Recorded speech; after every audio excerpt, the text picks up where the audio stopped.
দশম শ্রেণীর সকল পরীক্ষার্থীদের জন্য নিয়ে চলে এলাম দ্বিতীয় পর্যায়ক্রমিক পরীক্ষার জন্য ইতিহাস বিষয়ে একটি চূড়ান্ত গুরুত্বপূর্ণ নমুনা প্রশ্নপত্র ও সাথে তার উত্তর। এই প্রশ্নপত্রে থাকা প্রতিটা প্রশ্ন তোমাদের পরীক্ষার জন্য ভীষণ গুরুত্বপূর্ণ, তোমাদের পরীক্ষাতে আসার মতো প্রশ্ন। সো তোমরা যারা ইতিহাস পরীক্ষাতে ভালো রেজাল্ট করতে চাইছো, অবশ্যই এই প্রশ্নপত্রে থাকা প্রতিটা প্রশ্ন খুব ভালো করে দেখে রাখো, কোনো প্রশ্ন বাদ দিও না। প্রথম থেকে প্রশ্নপত্রটি দেখে নেব। তোমাদের ইতিহাস পরীক্ষা হবে 40 মার্কের, যেখানে সময় দেওয়া হবে 1 ঘন্টা 30 মিনিট। প্রশ্নপত্রে একের দাগে বলা হচ্ছে সঠিক উত্তরটি বেছে নিয়ে লেখো। এখানে 10টি এমসিকিউ টাইপ প্রশ্নের উত্তর লিখতে হবে, প্রতিটি প্রশ্নের মান 1 করে, টোটাল 10 নম্বর। প্রথম প্রশ্ন, পাশ্চাত্য শিক্ষার ম্যাগনা কার্টা কাকে বলে? উত্তর হবে অপশান খ, উডের ডেসপ্যাচ। এরপর 1.2 এর প্রশ্ন, বসু বিজ্ঞান মন্দির প্রতিষ্ঠা করেন? উত্তর হবে অপশান ক, জগদীশচন্দ্র বসু। এরপর 1.3 এর প্রশ্ন, দিগদর্শন এর সম্পাদক ছিলেন? উত্তর হবে জন ক্লার্ক মার্সম্যান।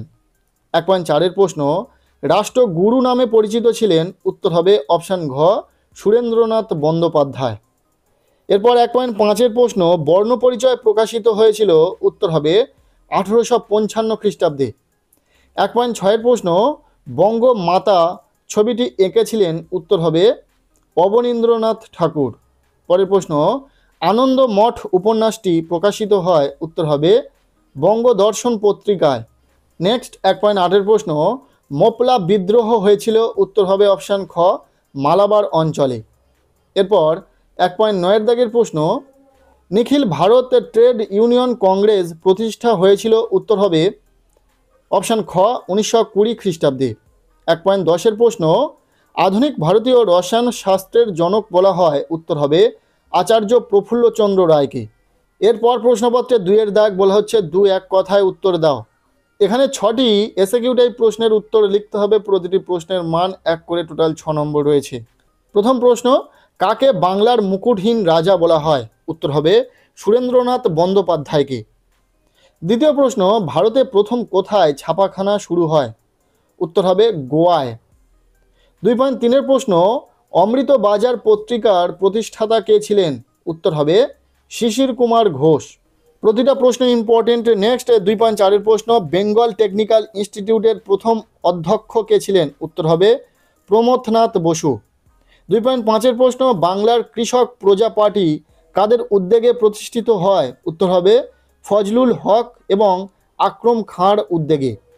এরপর 2.6 দাগের এসএকিউ টাইপ শেষ প্রশ্ন, লাঙল পত্রিকার সম্পাদক কে ছিলেন? উত্তর হবে কবি কাজী নজরুল ইসলাম। এরপর প্রশ্নপত্রের 3 দাগ বলা হচ্ছে 2-3টি বাক্যে উত্তর দাও। এখানে রয়েছে 2 মার্কের প্রশ্ন, 4টি প্রশ্নের উত্তর লিখতে হবে, টোটাল 8 নম্বর। প্রশ্নগুলো দেখে নাও উত্তর সহ। প্রথম প্রশ্ন, বাংলার ছাপাখানার বিকাশে পঞ্চানন কর্মকারের ভূমিকা কী ছিল? উত্তর হবে পঞ্চানন কর্মকার ধাতুর ওপর নকশা খোদাইয়ের জীবিকার অভিজ্ঞতাকে কাজে লাগিয়ে ছেনি দিয়ে কাটা বাংলা হরফ তৈরি করেন। এই হরফেই হ্যালহেডের বাংলা ব্যাকরণ মুদ্রিত হয়। এরপর প্রশ্নপত্রে 3.2 এর প্রশ্ন, কি উদ্দেশ্যে ভারত সভা প্রতিষ্ঠিত হয়? উত্তর হবে এর উদ্দেশ্য ছিল সর্বভারতীয় স্তরে সকল শ্রেণীর মানুষ ঐক্যবদ্ধ করা, বিশেষ করে হিন্দু ও মুসলিম শ্রেণীর মধ্যে মৈত্রীর প্রসার ঘটানো ও দেশে একটি শক্তিশালী জনমত গঠন করা। এর পরের প্রশ্ন 3.3 এর দাগে, কেন বারদৌলি সত্যাগ্রহ আন্দোলন শুরু হয়? এর উত্তর হবে গুজরাটের সুরাট জেলার বারদৌলি তালুকের কৃষকরা 1928 খ্রিস্টাব্দ নাগাদ বারদৌলি সত্যাগ্রহ আন্দোলন শুরু করেছিল। এর কারণ ছিল হালি প্রথা, তুলোর দামের পতন এবং বোম্বাই সরকার কর্তৃক প্রথমে 30 ও পরে 22% রাজস্ব বৃদ্ধি।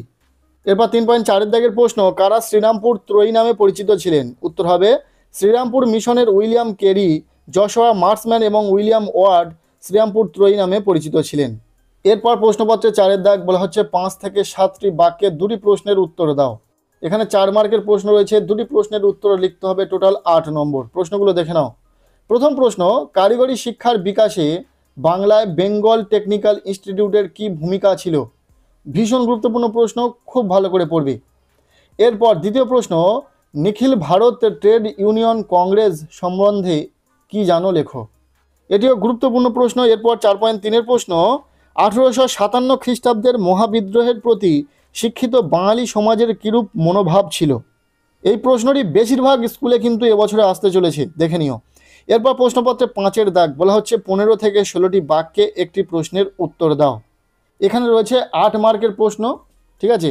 একটি প্রশ্নের উত্তর লিখতে হবে। প্রশ্নপত্রে তোমরা 2 থেকে 3টি প্রশ্ন পাবে, যার কারণে সুবিধা হবে, তোমাদের 8 মার্কের প্রশ্ন কমন থাকবে।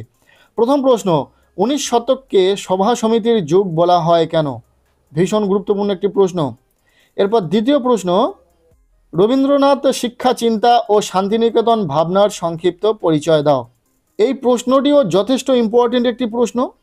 নেক্সট 5.3-এর প্রশ্ন, ভারত ছাড়ো আন্দোলনের সময়ে কৃষক ও শ্রমিক শ্রেণীর অবদান কী ছিল? এখান থেকে এই 8 মার্কের জন্য এই 3টি প্রশ্ন ভীষণ গুরুত্বপূর্ণ রয়েছে, খুব ভালো করে দেখে রাখবে। সো এই ছিল দশম শ্রেণীর ছাত্রছাত্রীদের জন্য ইতিহাস বিষয়ে একটি গুরুত্বপূর্ণ নমুনা প্রশ্নপত্র সেকেন্ড ইউনিট টেস্টের জন্য। এই প্রশ্নপত্র থেকে বেশ কিছু প্রশ্ন তোমাদেরও পরীক্ষাতে আসতে চলেছে, কাজেই প্রতিটা প্রশ্ন খুব ভালো করে পড়ে রাখো। আজকের এই ভিডিওটি এতটুকুই। কেমন লাগলো ভিডিওটি অবশ্যই কমেন্টে জানিও। ভিডিওটি ভালো লাগলে লাইক করে দাও, আমাদের এই চ্যানেলে নতুন হলে চ্যানেলটিকে সাবস্ক্রাইব করে রাখো, আর ভিডিওটি বন্ধুদের সাথে প্রচুর শেয়ার করে দাও।